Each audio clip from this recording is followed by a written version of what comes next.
So here has to solve the equation by completing the square and say whether the solutions are real or non-real. So in this case here, divide by a. We don't have to do that because there's no a value here, so we're good there, but we do need to rearrange, and I'm going to subtract 8 from both sides to get x squared plus 2x equals negative 8. And now I can add b over 2 squared to both sides. My b value is 2, so 2 over 2 is 1. Squared is also 1, so I'm going to add 1 to both sides. Give me x squared plus 2x plus 1 equals negative 7. And now because I completed the square correctly, I'm going to go ahead and figure out, okay, it should be x plus 1 times x plus 1, or I'm going to write it as x plus 1 squared equals negative 7.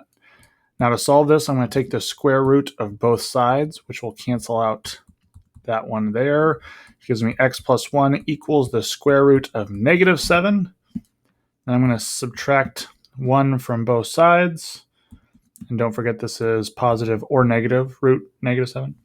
So my almost final answer, I'm going to go ahead and put up here real quick, is x equals negative 1 plus or minus the square root of negative 7. But the last thing I have to do here is you cannot take the square root of a negative number.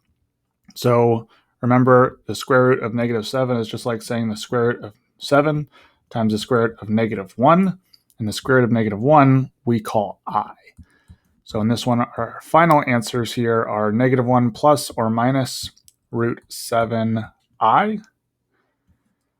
That's our complex numbers here, negative 1 plus the square root of 7i and negative 1 minus the square root of 7i. And because we have this I here, we know that both are imaginary numbers.